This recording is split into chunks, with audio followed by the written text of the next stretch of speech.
Hola, ¿qué tal? Y bienvenidos a mi video. So if you didn't catch it by the intro there, today we're going to be covering how to survive your AP Spanish language and culture class this year. This is coming from someone who got a 5 in the AP test last year and an A or A plus in that class last year. And so be sure you guys hit the like and subscribe button right now to stay tuned for future videos. And let's get into the first tip right now. Now the first tip I want you guys to take to heart is to own the test format. The interesting thing about AP Spanish Lang is that it's one of the few AP classes that you're actually prepared for before entering the class. Most high schools require you to take 3 or even 4 AP or Spanish classes before taking this class. So as far as the content, you're pretty good. And as my Spanish teacher told me, you can probably walk into that test and get a 2 or 3. In fact, the pass rate is about like an 80% if I'm not mistaken. It's something extremely high. And yes, I know there are natives out there that are obviously probably boosting that score, but it is still a pretty decent exam, pretty easy exam to pass. So just keep that in mind. So what you're really looking at, other than the content, is to just know the test format. I have a lot of native friends that didn't do well on the exam, even despite knowing the content, simply because they didn't know how to answer the questions in the way that college would wanted them to. So I'll go ahead and read you guys the test format so you guys are familiar here. Now, the way it's going to work is that you're going to start off the test with 30 multiple choice questions that are reading based, so passage based. You're going to have 45 minutes. The second part is a audio based MCQ. There's going to be 35 questions. You're going to have 55 minutes.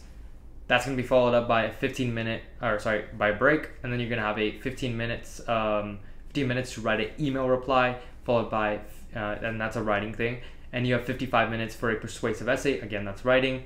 And then you're going to have the interpersonal speaking, which in my opinion is the hardest part, along with the MCQs back in the first section. And you're basically going to have to answer 5 prompts in a conversational based scenario, and you're going to have 20 seconds to answer each one. And then it's going to be you're going to top all that off with a presentational based speaking with a prompt, and you're going to have about 4 to 6 minutes to prepare for it, and you're going to have 2 minutes to actually speak it. Now, I know what you're thinking, that's a lot of sections, and yeah, it is a long exam. I believe it was like 3 hours, 15 minutes or something, one of the longer ones. But yeah, and that's what I'm saying, is you guys really have to know the test format.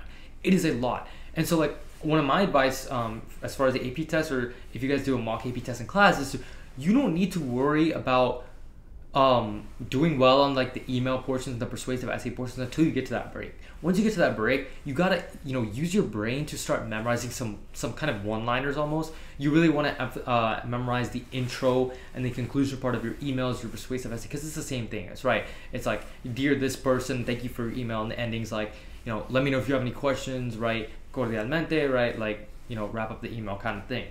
So you gotta own the test format there, and that's going to really help you survive that class.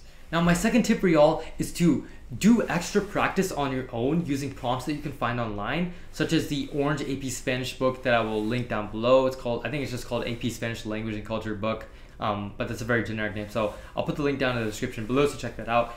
And what I want you to do is, instead of asking your teacher for feedback, if there's other Spanish teachers in your school, I want you to ask them for feedback. Because a lot of times people can interpret the grading rubric for AP Spanish language very different. You can find that on College Board's website, by the way, if you want to check it out. It's a very lengthy rubric. And so I think that if you can get a different perspective on that grading from a different teacher that obviously has very similar credentials, right? You can get a better understanding of what to improve on. A lot of times, one teacher will have different advice than the teacher you regularly have for Spanish.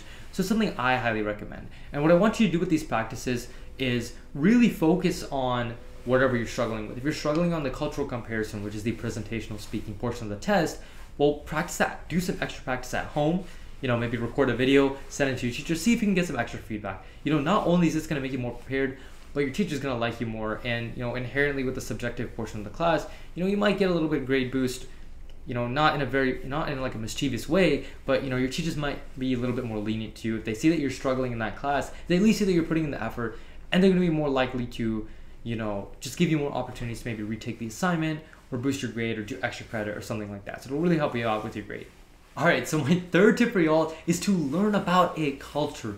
Now, this is super important, probably the most underrated tip that you're probably not even gonna get from any other YouTuber out there. And the reason this is so important is because people tend to forget that this isn't just a class about writing and speaking.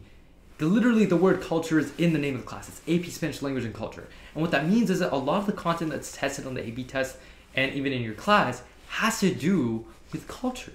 So for example, I told you guys that the presentational speaking was also known as a cultural comparison. And what that entails is that you have to take a Spanish-speaking community and compare that to a community of your own choosing. So a lot of people tend to choose like American culture, obviously, because most of us are taking AP classes are in the United States, or maybe I'm of Indian descent, so I might compare it to something I know, like, you know, Indian culture, right, etc. And so you have to know, you literally have to know Spanish culture to answer that question. The prompt will be something about, you know, something very vague, where you're gonna have to basically pick something out of the Spanish culture, something out of the any other culture you want. And so the prompt is not going to lead you in any way unless you know that content. You're not going to be able to answer that question. And so what I recommend you doing is every week or every 2 weeks or every month, whenever you get the chance, go online and go to a Spanish-based news site. You know, for example, I use BBC Mundo. It's a great resource.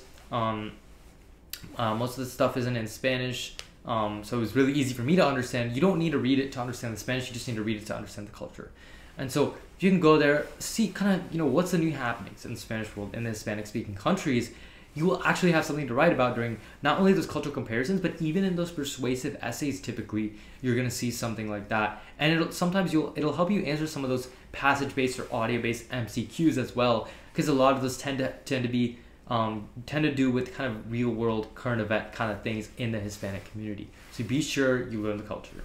Now, my fourth tip for y'all goes out to all of those non-natives taking this class. So what I recommend you guys doing is really honing in on practicing the interpersonal speaking and the MCQs. I think for me and a lot of my peers in my class, especially at least in our high school and our district, those were the two hardest parts of the test. We have been doing like email replies, persuasive essays for a long time. And the thing is, like, generally speaking, the writing portions are a lot easier for non-natives, because a lot of times our issue is we can memorize the vocab words, right?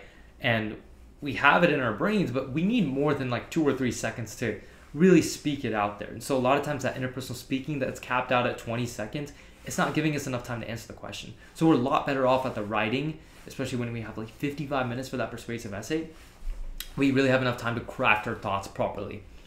And so what I really recommend you doing with those interpersonal speaking is you really got to learn the vocab. I'm not going to lie. You've got to learn, this is really vocabulary that's current day-to-day things, right? You might have a prompt about like, hey, what are you doing at the mall tomorrow? Are you going to the mall tomorrow? Do you want to go to my birthday party? Are you free tomorrow to have a coffee? They're very day-to-day prompts.